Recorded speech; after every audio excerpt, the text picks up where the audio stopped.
का क्वेश्चन देखते हैं। तो सर्जिकल लिमिटेड है, वो डेवलप कर रही है एक new production process of surgical equipment के लिए। ड्यूरिंग फाइनेंशियल ईयर दिया गया 31 मार्च 2020 को जो टोटल एक्सपेंडिचर इनकर्ड किया गया है प्रोसेस के अंदर वो 67 लाख है।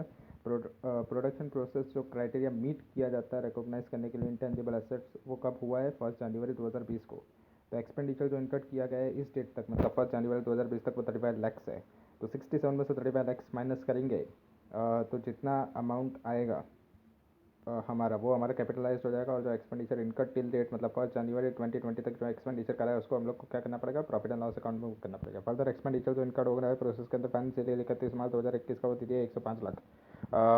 31 मार्च 2021 के अंदर रिकवरेबल अमाउंट जो है टेक्निकल एम्बोडिट के वो प्रोसेस का वो एस्टिमेट किया जा रहा है 89 लैक्स है। इंक्लूड किया जिसके अंदर इंक्लूड किया जा रहा है कि जो फर्दर जो फ्यूचर कैश आउटफ्लो है एंड इनफ्लोज हैं under the provision of the years 26। हमको बताना है क्या जो एक्सपेंडिचर जो चार्ज किया जाएगा प्रॉफिट एंड लॉस अकाउंट का एंड हो रहा है 31 मार्च 2020 को, और कैरिंग अमाउंट जो है इंटेंजिबल एसेट की 31 मार्च 2020 को। एक्सपेंडिचर जो चार्ज किया जाएगा profit and loss account year and 31 मार्च 2021, और कैरिंग अमाउंट कितना होगा इंटेंजिबल एसेट का 31 मार्च 2021 का।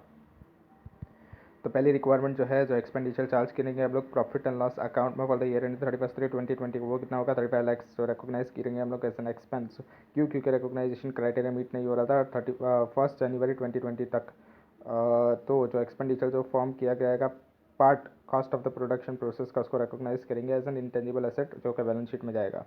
कैसा आया? तो 67 लैक्स था, और उसमें से 67 लैक्स था, और 1 जनवरी तक हमने कितना एक्सपेंडिचर इनकट कर दिया था? 35 लैक्स। तो ये 35 लैक्स का हमारे को क्या रिकॉग्नाइज करना पड़ेगा? प्रॉफिट एंड लॉस अकाउंट के अंदर। सेकंड का आंसर क्या आएगा? कैरिंग अमाउंट फाइंड करनी है इंटेंजिबल एसेट की 31/3/2020 को।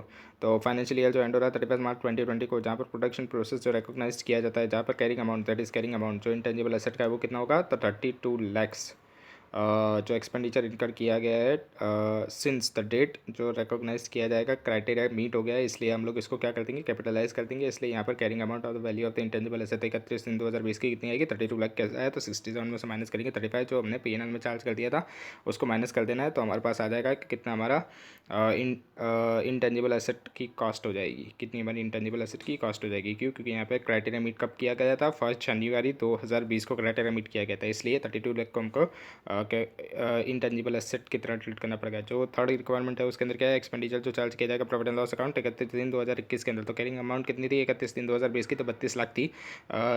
प्लस बाय जो एक्सपेंडिचर इनकर्ट किया जा रहा है 2020-21 के अंदर वो कितना है? 105 लाख है।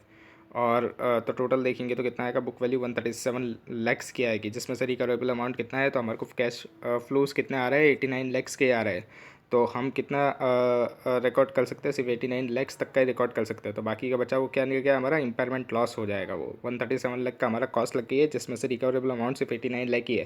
तो हम लोग इंटेंजिबल एसेट को कितने पे दिखा सकते हैं? सिर्फ 89 पे ही दिखा सकते हैं। तो बाकी का जो है वो क्या हो जाएगा? कॉस्ट इम्पेयरमेंट लॉस हो जाएगी। तो 48 लाख को हमको चार्ज करना पड़ेगा प्रॉफिट एंड लॉस अकाउंट में जो ईयर एंड हो रहा है 31 मार्च 2021 को। कैरिंग अमाउंट जो है इंटेंजिबल एसेट की 31 मार्च 2021 की बतानी है। तो बुक वैल्यू कितना है? 137 लैक्स, जिसमें से इंपेयरमेंट लॉस 48 लाख का माइनस करेंगे तो कैरिंग अमाउंट 31/3/2021 की कितनी आ जाएगी? 89 लैक्स।